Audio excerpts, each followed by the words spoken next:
Shalom Bapak Ibu sekalian, mari kita mulai ibadah hari ini dengan kita mengucap syukur dan kita berdoa. Terima kasih Bapak, kami mengucap syukur buat segala kebaikan-Mu. Kami boleh ibadah hari ini semua karena kemurahan-Mu dan kami akan mulai semuanya. Kiranya Roh Kudus yang memimpin kami dari awal sampai dengan akhir. Di dalam nama Tuhan Yesus kami serahkan semuanya. Haleluya. Amin.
kasih Tuhan, kami siap mendengar firman-Mu.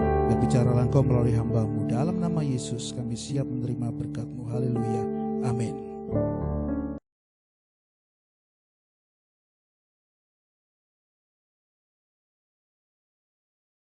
Puji Tuhan, kita sangat bersyukur sudah diberkati oleh Tuhan lewat pujian dan penyembahan yang luar biasa dari tim Praise and Worship GBT Mojokerto.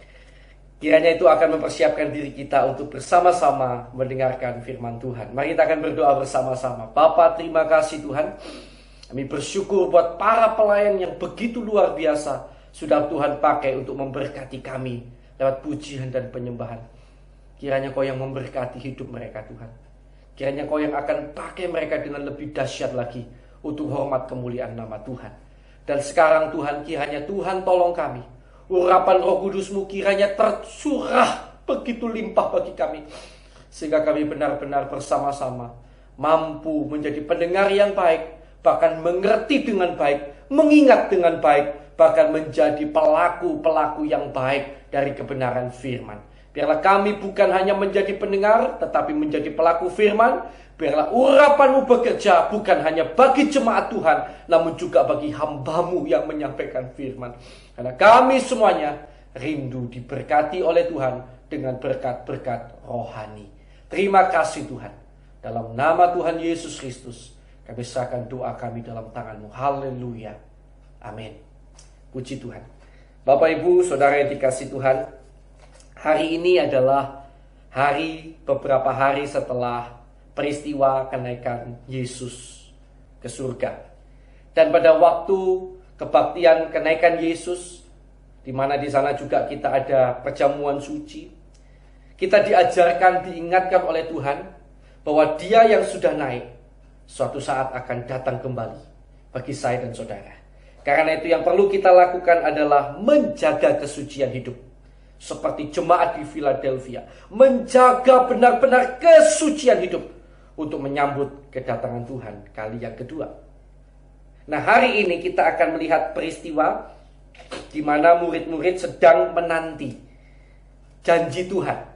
Murid-murid sedang melakukan firman Tuhan, menanti tanpa ada kepastian kapan akan diberikan, tetapi mereka mau menanti dengan tekun. Dan kita hari ini akan melihat kisah itu dan belajar dari sana di dalam Kisah Para Rasul pasal pertama ayat 4 sampai ayat yang kelima lebih dulu. Pada suatu hari ketika ia makan bersama-sama dengan mereka, dituturkan oleh penulis Kisah Para Rasul, pada suatu hari ketika Yesus makan. Jadi setelah Yesus bangkit, Yesus kan hidup itu di dunia ya, 40 hari lamanya. Kemudian sebelum dia naik ke surga. Nah, selama 40 hari itu ada satu peristiwa di mana dia sedang makan bersama-sama dengan murid-murid. Ia melarang mereka meninggalkan Yerusalem dan menyuruh mereka tinggal di situ, tinggal di Yerusalem, menantikan janji Bapa yang demikian katanya, telah kamu dengar daripadaku. Jadi sekali lagi, mereka tinggal di Yerusalem untuk menantikan janji Bapa. Luar biasa. Yang demikian katanya,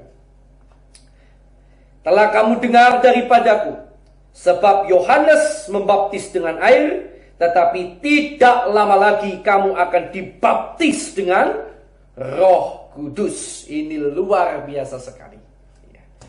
Tidak lama lagi kamu akan dibaptis dengan Roh Kudus. Bapak, Ibu, Saudara yang dikasih Tuhan, dan kemudian kita lihat mereka menanti dengan tekun, ayat 13 sampai 14 kita lihat. Setelah mereka tiba di kota, jadi setelah peristiwa kenaikan Yesus, mereka kembali ke kota Yerusalem. Naiklah mereka ke ruang atas tempat mereka menumpang. Mereka itu ialah Petrus dan Yohanes, Yakobus dan Andreas, Filipus dan Thomas, Bartolomeus dan Matius, Yakobus bin Alfeus dan Simon orang Selab, dan Yudas bin Yakobus.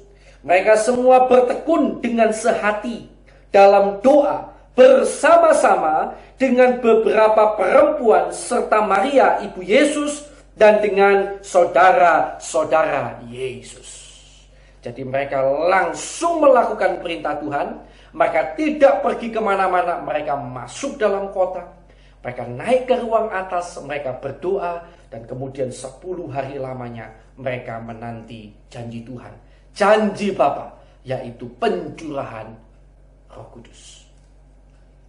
Bapak Ibu Saudara yang kasih Tuhan, kita lihat bahwa murid-murid ini memiliki ketaatan yang sangat luar biasa. Menanti itu tidak mudah. Saya tidak tahu berapa lama saudara pernah menanti di dalam ketidakpastian. Pasti tidak enak menanti itu.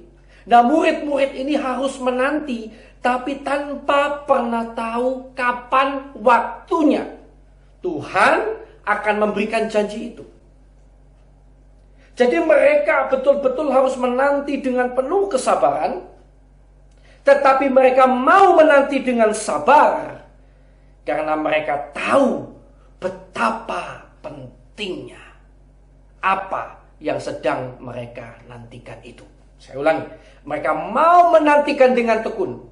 Mereka punya kekuatan pendorong untuk terus menanti hari pertama berlalu, hari kedua berlalu, hari ketiga berlalu, belum ada apa-apa. Tapi mereka terus melakukannya. Ada tenaga pendorong yang luar biasa. Kenapa? Karena mereka tahu yang mereka nantikan adalah sesuatu yang sangat penting. Ya. Nah, saudara yang dikasih Tuhan, apa yang dinantikan oleh murid-murid, saya rasa kita semuanya sudah tahu, yaitu di dalam Kisah Para Rasul pasal yang kedua ayat yang keempat. Inilah yang dinantikan mereka yang turun pada hari ke-10. Kisah Para Rasul pasal 2 ayat yang keempat. Maka penuhlah mereka dengan Roh Kudus. Perhatikan, penuhlah mereka dengan Roh Kudus. Perhatikan kata penuhlah mereka dengan Roh Kudus. Ayat ini tidak berkata begini, maka mereka mendapatkan Roh Kudus. Bukan. Maka penuhlah mereka dengan Roh Kudus. Perhatikan. Lalu mereka mulai berkata-kata dalam bahasa-bahasa lain seperti yang diberikan oleh Roh itu kepada mereka untuk mengatakannya. Bapak Ibu sidang jemaat yang dikasih Tuhan, mengapa saya ingin saudara memperhatikan kata penuhlah mereka dengan Roh Kudus? Bukan, perhatikan kata itu baik-baik, kata itu sekali lagi bukan mereka mendapatkan Roh Kudus, bukan. Penuh dengan Roh Kudus. Kata penuh dengan Roh Kudus, saya pernah gambarkan mungkin ya, itu seperti kalau gelas berisi air itu diisi dengan sepenuhnya. Sehingga tidak ada ruang lagi untuk yang lain. Gelas berisi air diisi penuh dengan sepenuhnya, tidak ada lagi ruang yang lain. Tidak ada lagi yang bisa memenuhi gelas itu selain air itu, karena sudah betul-betul penuh. Ya, tidak ada lagi yang dapat memenuhi gelas itu selain air itu. Nah, penuh, betul-betul penuh. Dan kata penuh di sini juga menunjukkan bagaikan orang yang sedang setir mobil gitu misalnya ya. Setir mobil, lalu dia memberikan kendali yang sepenuhnya kepada seseorang. Atau orang lain mengambil kendali sepenuhnya. Jadi bukan setir di tangan kanan gini, pegang setir tangan kanan, lalu tangan kirinya orang lain. Bukan. Tetapi keadaan penuh itu bagaikan seluruh setir itu ada di tangan orang lain. Gasnya, remnya, koplingnya, semua ada di tangan orang lain. Kendali sepenuhnya sudah di tangan orang lain. Penuh. Ya. Nah, inilah yang dikatakan kata penuh itu kira-kira. Saya mau saudara perhatikan kata penuh. Mengapa? Karena begini saudara. Coba kita akan mundur ke belakang. Yohanes pasal 20 ayat 22. Pada waktu peristiwa sebelum Yesus naik ke surga. Perhatikan ya. Peristiwa yang akan saya ajak saudara baca ini adalah peristiwa sebelum Yesus naik ke surga. Dan tadi murid-murid dipenuhkan pada waktu Yesus sudah naik ke surga. Nah, jadi ini peristiwa sebelum. Jadi ini mundur ke belakang. Sebelum peristiwa kepenuhan Roh Kudus di atas loteng Yerusalem. Di dalam Kisah Para Rasul pasal yang ke-20 ayat 22. Ada kata-kata yang menarik di sana. Kita akan lihat bersama-sama. Baik, untuk saudara jelas ya. Kita baca dulu ayat 19 bagian A untuk mendasari dulu. Ini kejadian apa sih gitu. Ketika hari sudah malam pada hari pertama minggu itu, berkumpullah murid-murid Yesus di suatu tempat dengan pintu-pintu yang terkunci karena mereka takut kepada orang-orang Yahudi. Ya, jadi peristiwa setelah kebangkitan Yesus, pada waktu Yesus masih ada di dalam dunia, apa yang terjadi? Ayat 22 sekarang. Dan sesudah berkata demikian, ia mengembusi mereka. Yesus mengembusi mereka dan berkata, perhatikan katanya, apa? Terimalah Roh Kudus. Sekali lagi katanya begini, terimalah Roh Kudus. Nah, saudara, dari ayat ini saja sudah terlihat jelas secara tulisan sangat jelas sekali bahwa pada Yohanes pasal 20 ayat 22, pada waktu Yesus masih ada di dunia ini, setelah kebangkitannya, Yesus memberikan Roh Kudus kepada murid-murid. Clear ya? Jelas ya, ayatnya berkata, terimalah Roh Kudus. Ini jelas sekali ayatnya, tertulis jelas. Nah, maka itu kemudian, saudara, itulah sebabnya saya ingin saudara memperhatikan kata penuh dengan Roh Kudus. Yohanes 20 ayat 22, Yesus berkata apa? Terimalah Roh Kudus. Maka mulai pada hari itu engkau akan terima Roh Kudus ada dalam dirimu. Penuh atau tidak? Tidak tahu. Ada air di dalam gelas. Mau sedikit, mau separuh, mau penuh, kita tetap katakan selama ada airnya, maka kita katakan ada air dalam gelas. Ada Roh Kudus dalam diri saudara. Terimalah Roh Kudus. Dan kemudian Kisah Rasul pasal 2, baru penuhlah mereka dengan Roh Kudus. Wow. Nah, saudara yang kasih Tuhan, jadi sekali lagi saya mau menguatkan pandangan bahwa argumen yang saya miliki, pandangan yang saya miliki, atau dasar yang saya miliki bahwa Roh Kudus itu bukan bicara di dalam hidup orang percaya. Roh Kudus itu datang dan pergi, bukan bicara seperti itu. Roh Kudus ada dalam hidup orang yang percaya kepada Yesus. Pasti Roh Kudus itu ada dalam hidup orang yang percaya kepada Yesus. Tetapi belum tentu orang itu dipenuhkan atau dikuasai oleh Roh Kudus.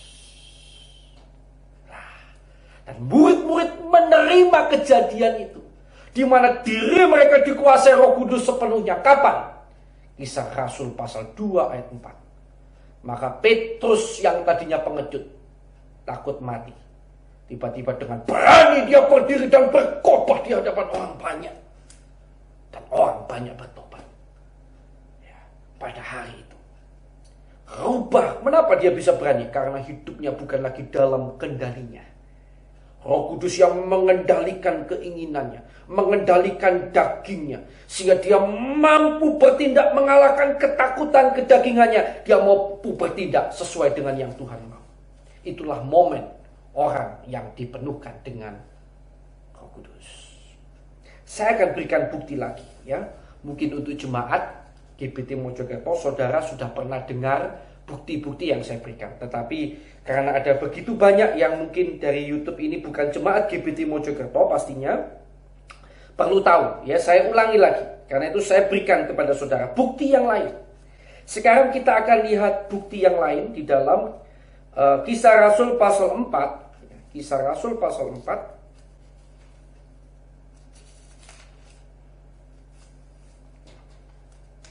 Nah, ayat yang ke-31.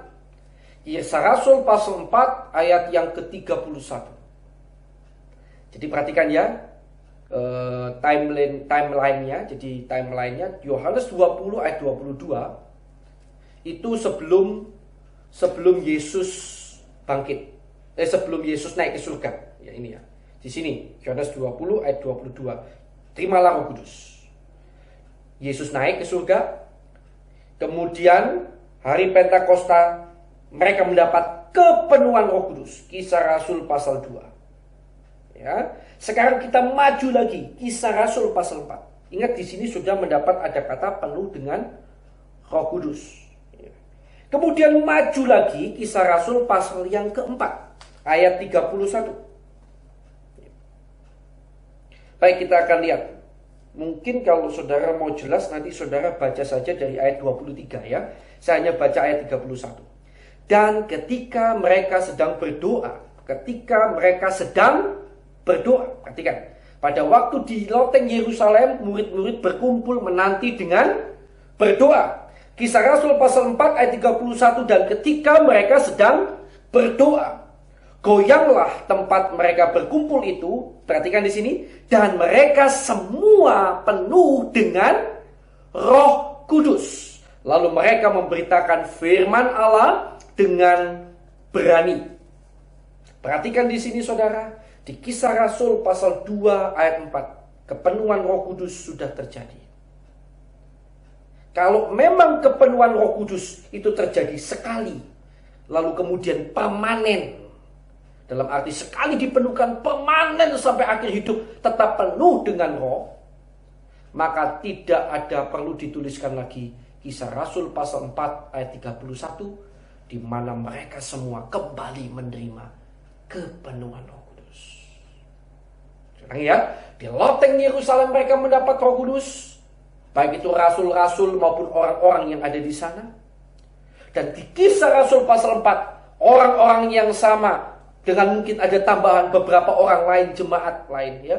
Tapi juga ada orang-orang yang sama di sana, semuanya mengalami kepenuhan Roh Kudus. Saya karena itu berikan argumen saya bahwa kepenuhan Roh Kudus itu tidak terjadi hanya sekali untuk selamanya.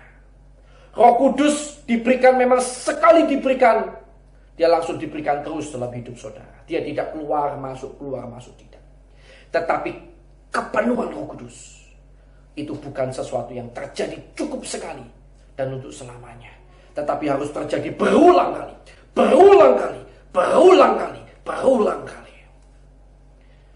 Mengapa? Supaya saudara tetap penuh dengan Roh, bagaikan air. Saudara kalau punya air dalam gelas, saya pakai analogi itu aja paling gampang ya. Walaupun tentu namanya ilustrasi, itu pasti tidak sempurna ya. Jadi ya, di dalam ketidaksempurnaan ini hanya saya harap bisa membuat saudara mengerti. Saudara taruh air dalam gelas, penuh. Saudara pagi penuhi air itu, taruh di halaman rumah. Air di dalam gelas itu saudara penuhi sampai penuh, sampai meluber, lalu tinggal. Besok ketika saudara lihat air itu, kalau tidak ada hujan ya, lagi panas terik ya, air itu bisa jadi sudah tinggal separuh. Coba saudara lakukan. Mana? Ada yang menguap. Ya. Ini ilustrasi loh ya. Ilustrasi. Jadi ilustrasi ini hanya untuk menggambarkan bahwa Roh Kudus itu ketika sehari ini saudara penuh, itu akan memberikan kekuatan saudara hidup dalam jalan Tuhan sepanjang hari ini. Besok masih mungkin agak kerasa kekuatan yang kemarin. Lusa masih terasa kekuatan yang kemarin waktu kepenuhan Roh Kudus. 3 hari lagi sudah mulai agak berkurang. Apalagi banyak masalah ya. Apalagi banyak godaan yang saudara hadapi. Semakin berkurang. Sampai pada titik, kalau saudara tidak penuh dengan Roh Kudus selalu, sampai pada titik saudara kembali kadang-kadang jatuh dalam dosa. Saudara kembali mulai dagingnya yang ambil kendali. Nah, jangan sampai pada titik itu. Jangan sampai saudara berada pada titik kembali daging saudara yang mengambil kendali. Begitu saudara dalam hidup saudara merasakan di mana daging saudara sudah mulai ambil kendali, maka saya sarankan kepada saudara, mungkin saudara sudah mulai merasakan dosa itu yang menguasai lagi daging saudara. Maka izinkan saya memberikan saran kepada saudara. Ambil waktu. Duduk diam di bawah kaki Tuhan. Dan berdoa. Duduk diam di bawah kaki Tuhan. Dan berdoa. Murid-murid disuruh Tuhan menanti. Karena ini adalah sesuatu yang penting. Mengapa ini penting? Karena dari kepenuhan Roh Kudus inilah hidup saudara dan saya akan dituntun berjalan dalam jalan Tuhan. Dan ketika hidup saudara dan saya berjalan dalam jalan Tuhan, menjadi kehidupan yang menyenangkan hati Tuhan. Hidup yang bergantung sepenuhnya kepada Tuhan. Hidup yang betul-betul untuk Tuhan sepenuhnya. Wow. Di situ saudara akan lihat bahwa Tuhan tidak akan biarkan orang-orang yang seperti ini. Tuhan tidak akan biarkan saudara. Tuhan akan memperhatikan saudara benar-benar bagaikan sesuatu yang sangat-sangat berharga. Semua manusia berharga di mata Tuhan. Betul. Bahkan mungkin semua bangsa dicintai oleh Tuhan. Betul. Itu namanya kasih umum. Tuhan itu mendatangkan matahari bagi orang jahat, orang baik. Betul. Tetapi bukankah Alkitab juga berkata Allah mengasihi, ya, orang-orang yang remuk hatinya dan lain sebagainya. Artinya begini, ada khusus. Betul, Allah itu mengasihi secara umum. Seperti saudara punya anak. Kalau seorang bapak punya anak 5, begitu banyak sekali ya. Anaknya 5, bapaknya ditanya, Pak, dari anak ini semuanya, mana yang paling bapak sayangi? Pasti klise dulu jawabnya. Sayang semualah, semuanya anak saya. Betul kan? Tidak mau jawab. Pasti jawabnya semua sayang. Dan memang dia sayang semuanya. Buktinya semuanya dikasih makan. Semuanya diusahakan bisa sekolah. Semuanya diusahakan bisa ini, bisa itu. Dia cinta semuanya. Itu cinta kasih secara umum pada 5 orang anak ini. Tetapi pasti di dalam hatinya ada secara khusus yang paling dia cintai yang mana. Pasti ada semua manusia. Dan nanti ketika bergaul karib dengan orang itu, bapak itu, kita akan tahu, oh bapak ini paling cinta sama itu tuh. Walaupun cinta 5-5-nya, tapi sama yang itu, sama yang satu itu dia paling cinta. Mengapa paling cinta? Banyak faktor. Nah saudara yang kasih Tuhan, kalau saudara menjadi kehidupan yang berjalan dalam Roh Kudus, kehidupan yang senantiasa penuh dengan Roh Kudus, sehingga hidup saudara adalah hidup untuk Tuhan. Sampai saudara dan saya mampu berkata seperti Paulus, hidupku bukannya aku lagi, tetapi Kristus yang hidup di dalamku. Wow. Saudara akan menjadi orang yang berharga di mata Tuhan. Tuhan tidak akan melepaskan pandangannya sedikit titik pun daripadamu. Memang dia cinta semua manusia. Memang dia mengasihi semua manusia. Tetapi saudara akan berada dalam golongan orang-orang yang khusus, yang dicintai lebih dari yang lain. Dia tidak akan menganggap saudara sembarangan. Dia akan menganggap saudara sebagai sesuatu miliknya yang berharga. Ya. Karena itu Tuhan berkata sama murid-murid, nantikan, kalau kamu mendapatkan Roh Kudus, kamu akan menjadi saksiku. Kamu akan menjadi saksiku di Yerusalem, Yudea, dan sampai seluruh bumi. Kamu akan mampu memberitakan firman Tuhan. Kamu akan mampu menjadi kesaksian yang hidup bagi sekelilingmu. Kamu akan membawa nama Tuhan dipermuliakan dimanapun berada. Kamu akan membawa banyak jiwa datang kepada Tuhan. Baik lewat khotbah, lewat perkataanmu, maupun lewat sikap hidupmu. Kenapa? Karena satu perkara. Bukan dagingmu lagi yang berkuasa. Bukan dirimu sendiri, saudara, yang berkuasa. Tapi Roh Allah. Karena itu mari nantikan. Every day. Terutama kalau saudara merasa saudara tidak bisa melawan dosa. Terutama kalau saudara habis jatuh dalam dosa. Langsung saudara sadar, waduh, bahaya ini. Jangan tunggu lama-lama. Cepat-cepat masuk ke dalam kamar. Minta ampun sama Tuhan atas dosa saudara. Lalu segera minta Roh Kudus penuhi saya. Meminta hal yang rohani. Itu bukan termasuk dalam golongan doa yang bertele-tele. Dalam kitab Matius yang pernah kita pelajari. Doa yang bertele-tele, yang Tuhan tidak mau. Doa yang diulang-ulang, yang Tuhan tidak mau. Adalah berdoa untuk diri sendiri bagi kepentingan jasmani. Tapi kalau saudara berdoa untuk kepentingan rohani, di sana saudara akan melihat sesuatu yang luar biasa. Powerful. Saudara akan melihat bagaimana Tuhan bekerja. Kalau saudara berdoa untuk kepentingannya rohani, saudara akan melihat bagaimana Tuhan akan menolong saudara. Tidak apa-apa, berdoa terus, berulang-ulang untuk hal yang rohani. Minta, ketok. Ayat yang berkata tentang mintalah maka kamu akan mendapat, carilah maka kamu akan mendapat, mintalah maka kamu akan menerima, ketoklah maka pintu akan dibukakan. Bukankah ayat itu sebetulnya bicara Roh Kudus? Lukas pasal 11. Lukas 11 atau 17, nanti saudara cari ya. Itu bicara Roh Kudus. Tapi seringkali kita justru pikir itu untuk kepentingan jasmani. Kepentingan jasmani, aduh saudara. Kepentingan jasmani saya dan saudara itu terlalu kecil di mata Tuhan. Kecil banget. Tapi Tuhan mau saudara dapatkan yang terpenting lebih dulu. Roh Kudus.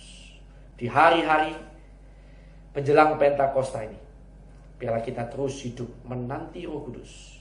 Setiap hari kita berdoa agar bukan hanya ada Roh Kudus dalam hidup kita, tapi biarlah Roh Kudus memenuhi hidup kita. Tuhan Yesus memberkati saudara. Haleluya. Mari kita akan berdoa bersama-sama. Terima kasih Tuhan, kami bersyukur padamu. Roh Kudus, kiranya Kau memenuhi kami. Roh Kudus, kiranya Kau mengurapi kami. Terus, dan terus. Penuhi kami. Tenggelamkan diri kami dalam aliran sungai Roh Kudus-Mu. Sampai diri kami sirna, kehendak kami sirna, diganti sepenuhnya oleh Roh-Mu yang kudus. Sampai kami mampu berkata, hidupku bukannya aku lagi, tetapi Kristus Yesus yang hidup di dalamku. Karena keinginan daging akan membawa kami kepada kehancuran.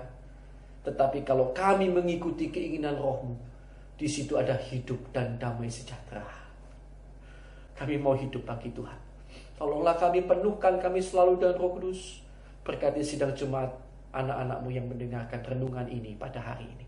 Dalam nama Tuhan Yesus Kristus, dimanapun kami berada, kuasa Roh-Mu kiranya tercurah atas hati dan hidup kami. Dalam nama Tuhan Yesus Kristus. Haleluya.